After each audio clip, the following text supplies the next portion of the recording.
The house felt different at night, even though nothing looked out of place. The lights were off, the rooms were quiet, and the walls held the same memories they always had. Still, there was a heaviness in the air that I could not explain. I would lie in bed listening to the soft sounds of the house settling, telling myself it was just another ordinary night, yet my chest felt tight for no clear reason. Silence, which once brought comfort, now felt loud and uneasy. I began to notice small patterns that were easy to ignore at first. My husband would get out of bed long after midnight, moving slowly as if trying not to wake me. I heard the faint creak of the floor, the pause in his steps, the careful way doors were opened and closed. Each time I told myself there was a simple explanation: a glass of water, a restless night. Anything but what my heart was quietly warning me about. Our daughter had changed too, though I tried not to connect the dots. She spoke less at dinner and avoided eye contact when I asked how school was going. Her laughter, once easy and free, seemed forced, like something she had to remember how to do. She spent more time alone in her room, the door closed, the light off and off. When I asked if everything was okay, she would nod quickly and say she was tired. Inside me, a voice kept whispering that something was wrong. Not loud enough to accuse, not strong enough to confront, but persistent. It showed up in the pit of my stomach and in the way my hands shook when I washed dishes at night. Fear and denial fought quietly inside me. While love tried to protect the image of the family I believed I knew at first, I told myself I was imagining things. I said it was stress, or tiredness, or the weight of everyday life pressing too hard on my mind. But as the days passed, the small changes in my daughter became harder to explain away. They didn't arrive all at once. They came quietly, softly, like shadows that grew longer each evening, even when the light was still on. My daughter used to look me in the eyes when she spoke, not in a bold way, but in a gentle, honest way that made me feel close to her. Then one day, I noticed she started looking down instead. Her answers became shorter. Her voice grew softer, as if she was afraid to take up space. When I asked how school was, she would shrug. When I asked if she was okay, she would say yes too quickly. A mother knows when a yes is not really a yes. At night, I began to hear her moving in her room, not the normal turning over in sleep, but restless sounds, the soft creak of the bed, slow footsteps. Sometimes I heard her door open and close again. When I asked her the next morning if she slept well, she would shake her head and say she didn't remember. Her eyes looked tired, darker underneath, as if sleep no longer felt safe to her. She stopped wanting to be alone. This was one of the first signs that made my heart tight. She used to enjoy quiet time, reading or listening to music. Now she followed me from room to room. If I went to the kitchen, she came too. If I folded laundry, she sat nearby. When I asked if she needed something, she would say no and sit in silence. It felt like she was holding on to me without touching me, afraid that if she let go, something bad would happen. Her laughter disappeared slowly. It didn't vanish in one day. It faded. The small jokes she used to make, the way she used to smile at silly things, all of it became rare. When I tried to make her laugh, she would smile politely, but her eyes stayed serious. Children don't lose joy without a reason. That truth sat heavy in my chest, even when I tried to push it away. I began to notice changes in how she reacted to her father. She became stiff when he entered the room. She would leave quietly if he sat nearby. Sometimes she flinched at sudden sounds, even harmless ones.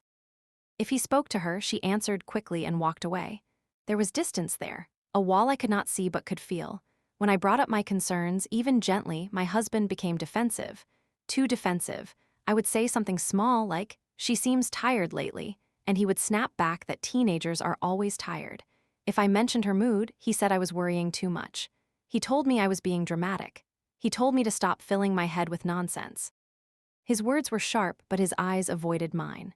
That avoidance stayed with me. I replayed it again and again in my mind. People who have nothing to hide usually don't fear questions. They don't shut conversations down so quickly. Each time I tried to speak, I felt like I was walking on thin ice. Still, my heart refused to stay quiet. I began waking up at night with a tight feeling in my chest. Sometimes I sat up in bed and listened to the house. The silence felt heavy, not peaceful. I would hear small sounds and feel my heart race. I didn't know why yet, I just knew something was wrong. My body knew before my mind was ready to accept it. There was a moment that changed everything for me. One evening, my daughter was sitting at the table, staring at her plate. She hadn't eaten much all day. I asked her if she was sick. She shook her head. I asked if something had happened at school. Again, no answer. Then I gently asked, "Are you scared of something?" Her hands trembled. Just slightly. But I saw it. She didn't answer. She didn't look at me. She just sat there, frozen. In that moment, I felt a cold wave move through my body. Fear, sharp and clear, rose in me. This was not imagination. This was not nothing. That night, I cried quietly in the bathroom so no one could hear me. I pressed a towel to my mouth to keep the sound inside. I felt torn apart by a moral struggle I never thought I would face. Trust versus protection. Marriage versus motherhood. Denial versus truth. I wanted to believe my husband. I wanted the normal life we pretended to have. I wanted to be wrong, but I wanted my daughter safe more than I wanted comfort, more than I wanted peace, more than I wanted to avoid pain. I started paying closer attention, not in a loud way, in a careful, quiet way. I noticed how my daughter tensed at night, how she avoided certain spaces in the house, how she asked to sleep with the light on again, like she was much younger. I noticed how she waited until I was near before moving around the house. Each sign alone could have been explained away. Together, they formed a pattern I could no longer ignore. My instinct, the one I had silenced for too long, was now fully awake. It spoke to me in feelings, not words, in fear, not logic, in urgency, not patience. I felt guilt for every moment I had doubted myself, for every time I chose silence over action, for every time I believed reassurance instead of my own eyes. That guilt burned quietly inside me, pushing me forward. I knew then that being a mother meant more than being gentle. It meant being brave. Even when bravery threatened to break everything I knew, even when it meant standing alone, even when the truth might shatter my world, I didn't yet know how I would face what was coming. I only knew one thing with absolute clarity. I could not look away anymore. That night, I lay awake longer than I ever had before. The house was quiet, but my mind would not rest. Every sound felt louder. Every shadow felt heavier. I stared at the ceiling, listening to my own breathing, trying to slow it down. My heart kept beating fast, like it already knew something I was still afraid to admit. I told myself I was overthinking. I told myself I was tired. I told myself that fear can make stories where there are none. But even as I whispered those excuses inside my head, my body refused to relax.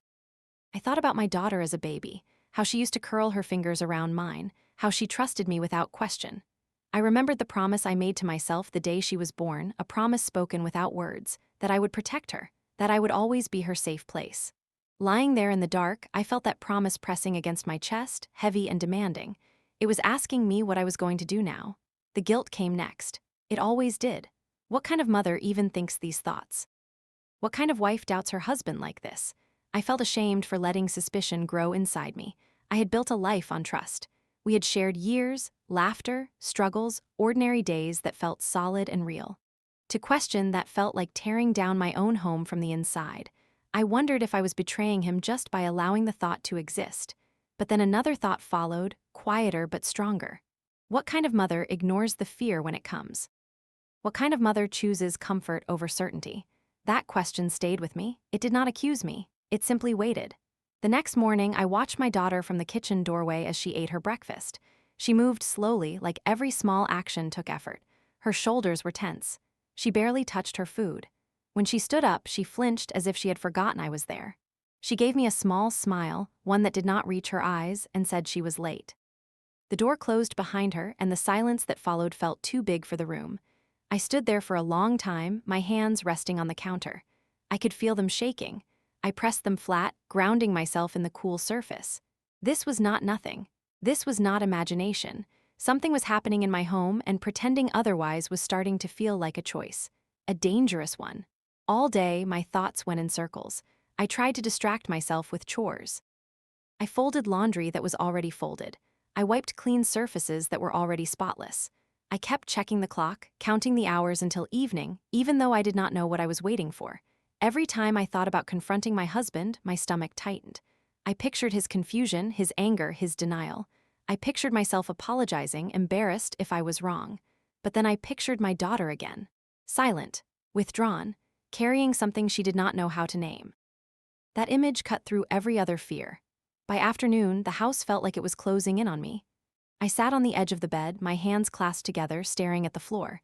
I whispered a prayer, not a polished one, just words that came out broken and raw. I asked for guidance. I asked for clarity.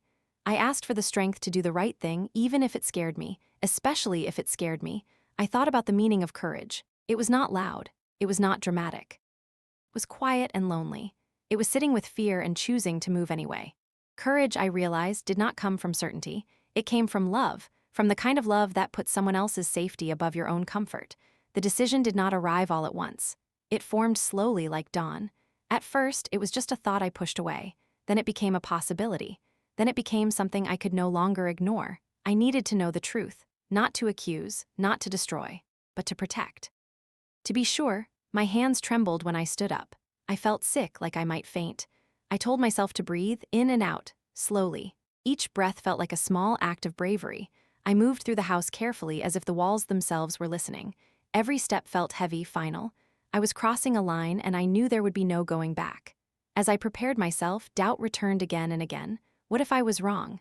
What if I broke everything for nothing? What if this choice shattered my family? Each question felt sharp, but behind them all was another truth, steady and unyielding. If I was right and did nothing, I would never forgive myself. That thought outweighed all the others. I paused at my daughter's door. The door was closed. I rested my hand against it for a moment, feeling the thin barrier between us. I wanted to knock. I wanted to go in and wrap her in my arms and tell her she was safe, but I did not know how. I did not know what she knew or what she feared. So I stayed still, letting my hand fall back to my side, my heart aching with love and helplessness. That evening, as the sun went down and the house filled with shadows, my resolve hardened. Fear was still there. It sat beside me, cold and persistent, but it no longer controlled me. Love had taken its place. A fierce, quiet love that would not be silenced. I moved carefully, deliberately, my movements slow and unsure. My hands shook as I worked, and I had to stop more than once just to steady my breathing. I kept thinking about how strange it was that such a small action could feel so heavy. That such a quiet decision could feel like the loudest moment of my life. Throughout it all, I kept praying. Not for answers, but for strength. For whatever came next. For my daughter. For myself. For the courage to face the truth, whatever it turned out to be. When everything was done, I sat alone in the dim light of the room. The house felt different now. Not calmer, not safer, just different. Like it was holding a secret, waiting to reveal it. I hugged my arms around myself and closed my eyes. My heart was pounding so hard I could hear it in my ears. I knew that once the truth came, nothing would ever be the same. I knew that ignorance, however painful, had been easier. But ease was no longer an option. Love had led me here, and love would have to carry me forward, even as fear whispered every possible outcome, even as doubt tried one last time to pull me back, even as I sat there in the quiet, waiting, hoping, and dreading what the next night might bring. I remember sitting there, staring at the small screen, my hands resting in my lap like they no longer belonged to me. The house was quiet in that way that feels heavier than noise. Even the clock seemed to tick more slowly, as if time itself was afraid to move forward. I told myself I was ready, but my heart was beating so loud I could feel it in my ears. I whispered a small prayer, not asking for answers anymore, but asking for strength to survive whatever I was about to learn. At first, I almost convinced myself there was nothing there. Just shadows, just silence, just a familiar hallway that I had walked through 1,000 times. I felt a small wave of relief rise in my chest, and for one brief moment I thought maybe I had imagined everything. Maybe fear had lied to me. Maybe love had made me suspicious when there was no reason to be. My shoulders relaxed just a little, and I closed my eyes for a second, breathing in deeply. Then my heart dropped. Something shifted on the screen, and in that instant, the world I knew cracked open. It wasn't loud.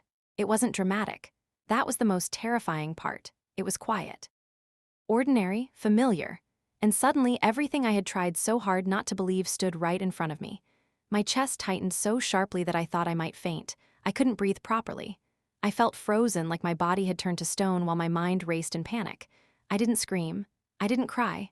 I didn't move. I just stared. Denial didn't shatter all at once. It broke slowly, piece by piece, like thin glass under pressure. My mind tried to protect me, whispering excuses, explanations, anything that could make what I was seeing less real. But my heart already knew. It had known for a long time. The truth didn't arrive as a shock. It arrived as confirmation. I felt something inside me collapse, not loudly, not violently, just a deep, silent breaking. The kind that changes you forever. I covered my mouth with my hand, afraid that if I made a sound, the walls would hear me, afraid that if I cried, I might never stop. My stomach twisted, and a wave of nausea rolled through me. I felt sick, not just in my body, but in my soul. The home I had worked so hard to build suddenly felt like a stranger's house. The man I had trusted felt like someone I had never truly known. And then there was my child. The image of her face filled my mind, her quietness, her distance, her eyes that no longer met mine. All the moments I had brushed aside replayed themselves with cruel clarity. Every sigh, every flinch. Every night she asked to sleep with the light on. Every time she said she didn't feel well. I saw them all now, lined up like warnings I had missed. The guilt was unbearable. I blamed myself in ways that felt endless.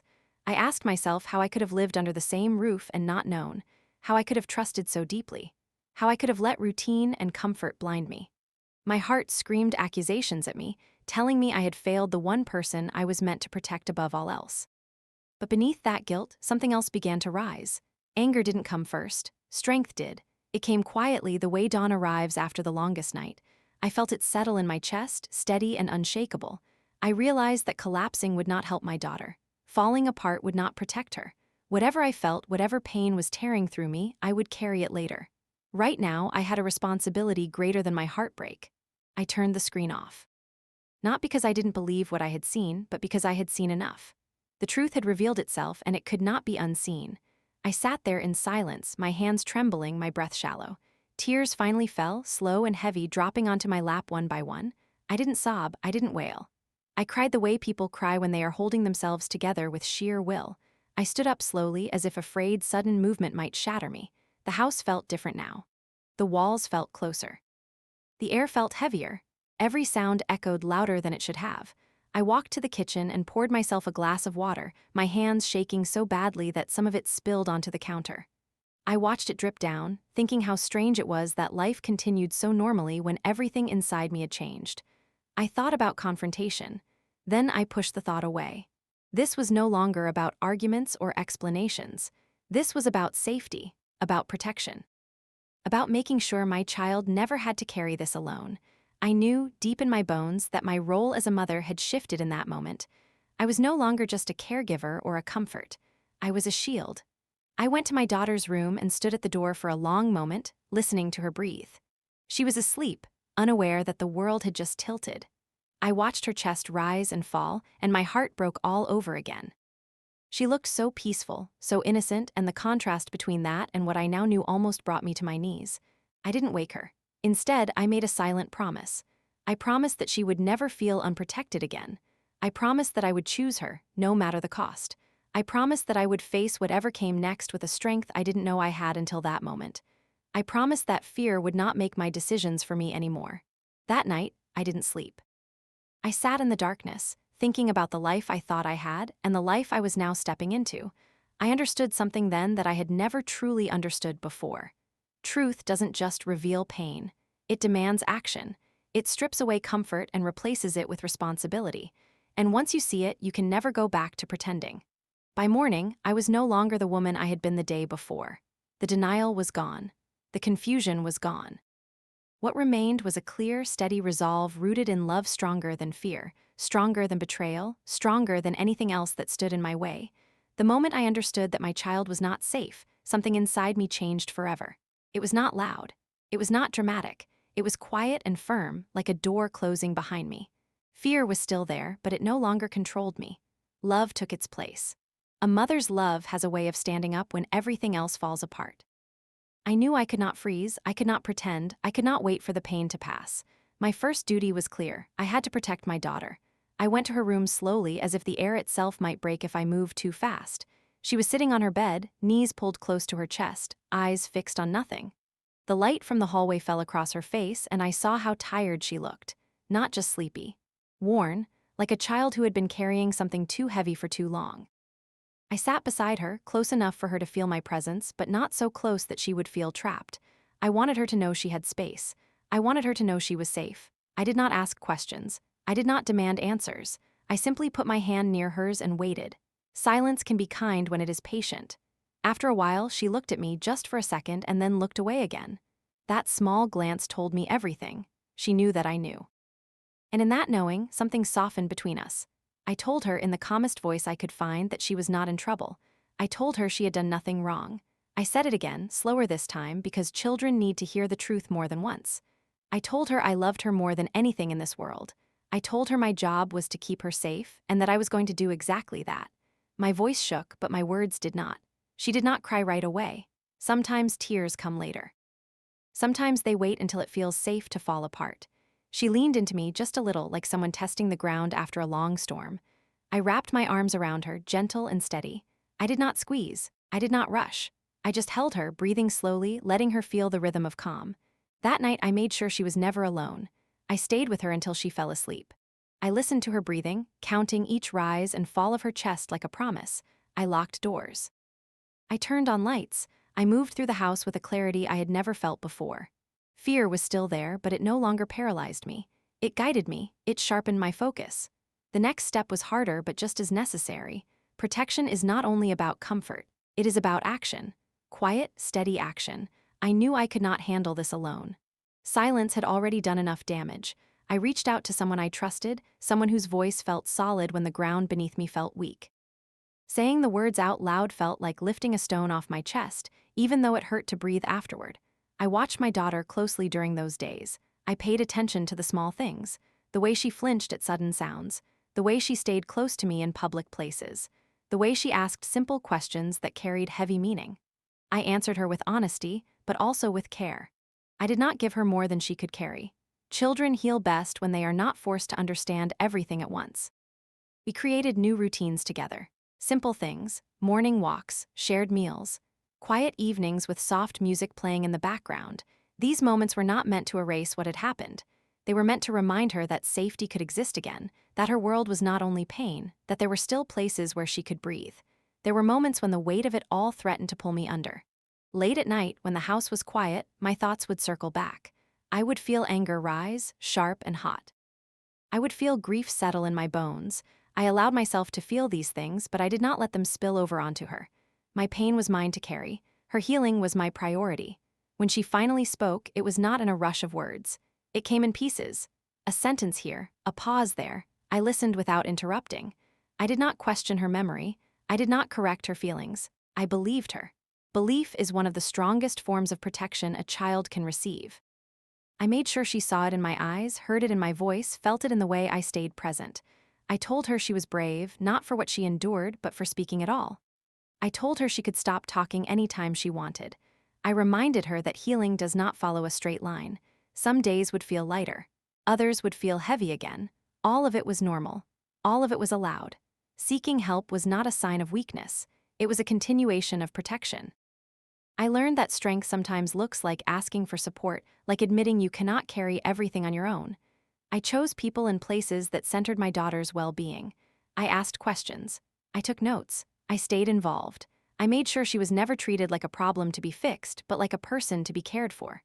There were moments when she smiled again, small and cautious, like a flower testing the sun. Those moments did not erase the past, but they gave me hope for the future. I held on to them quietly, like treasures. I did not rush her healing. I did not measure her progress. I let her move at her own pace. At the same time, I had to be strong in ways she would never fully see. I had to make decisions that were heavy and final, decisions that closed doors forever. I reminded myself that protecting a child sometimes means choosing discomfort, conflict, and loneliness over familiar pain. It means choosing truth over ease. I learned to trust my instincts again. The same instincts I once doubted were the ones that led me here. They had whispered when I tried not to listen. Now I listened closely. I honored them. I promised myself I would never silence that inner voice again, not for peace, not for appearances, not for fear of being wrong. My daughter began to sleep more soundly. She still had bad dreams, but she also had mornings where she woke up without panic. She started making small plans again, talking about school, about things she wanted to try. These were signs of life returning, slowly and carefully. I celebrated them quietly, not wanting to pressure her with expectations. In protecting her, I also began to heal parts of myself. I realized how often I had been taught to stay quiet, to keep the family together at all costs, to doubt my own feelings. That cycle ended with me. Silence was no longer an option. Safety came first. Always. There was a moment when she looked at me and said, very softly, that she felt safer now. That one sentence carried more weight than anything else. It told me that despite the fear, despite the pain, we were moving in the right direction. It told me that love, when paired with action, could create a shield strong enough to hold against even the darkest truths. I stayed vigilant, but not tense. Protective, but not controlling.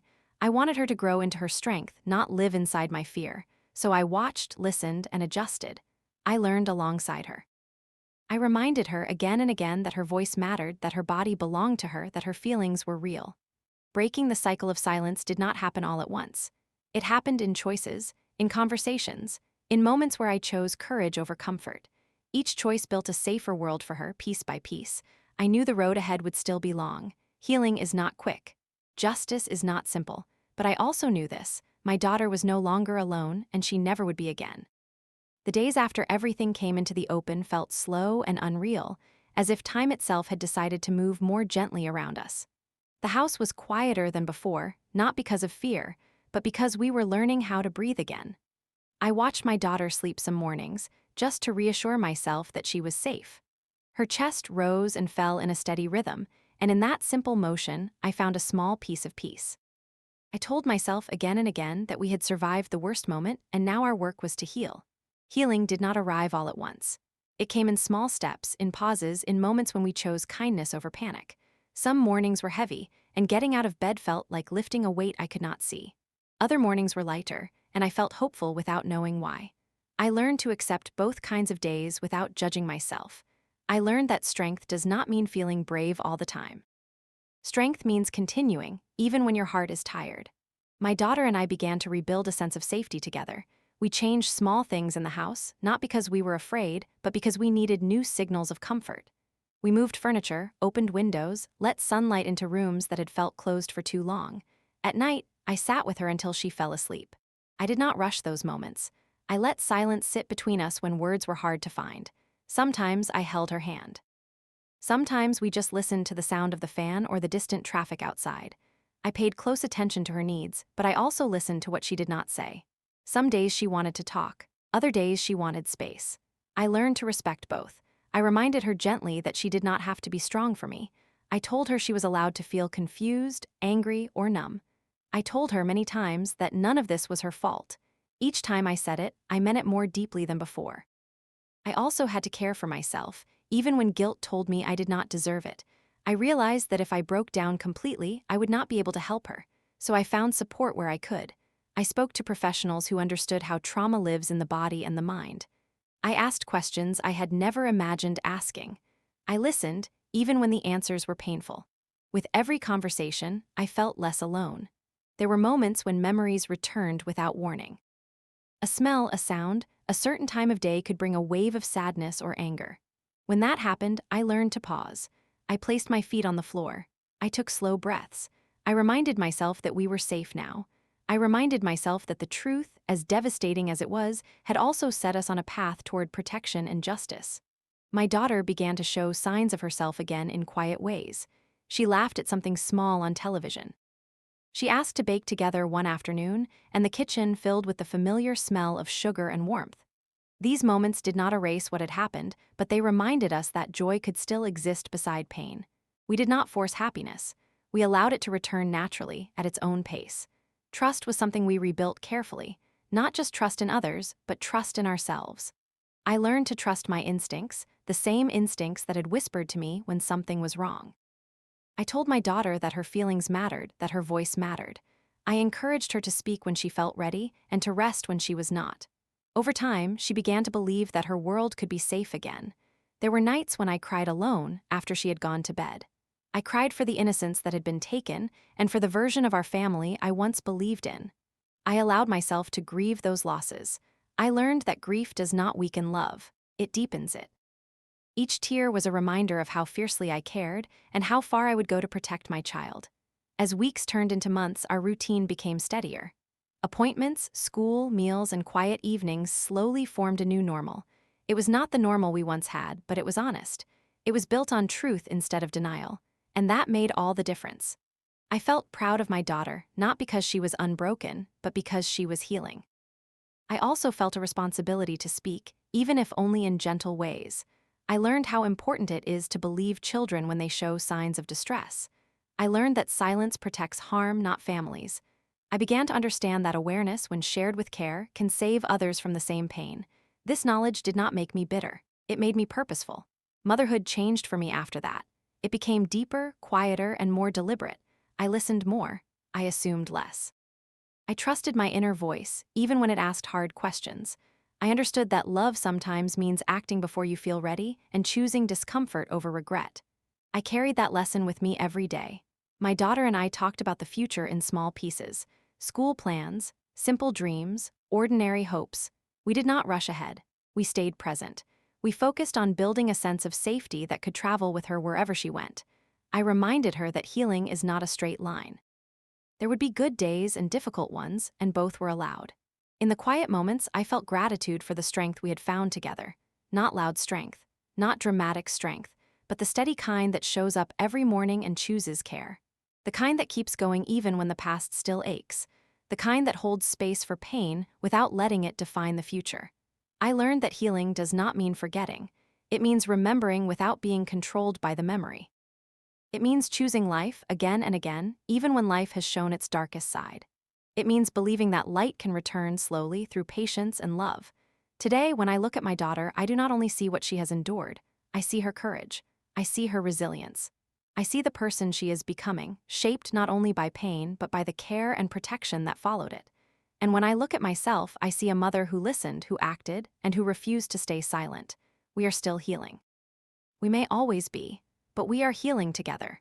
And in that shared journey, I have found a quiet strength I never knew I had. A mother's instinct never lies. Sometimes love means facing the truth you never wanted to see, so the one you love most can be safe.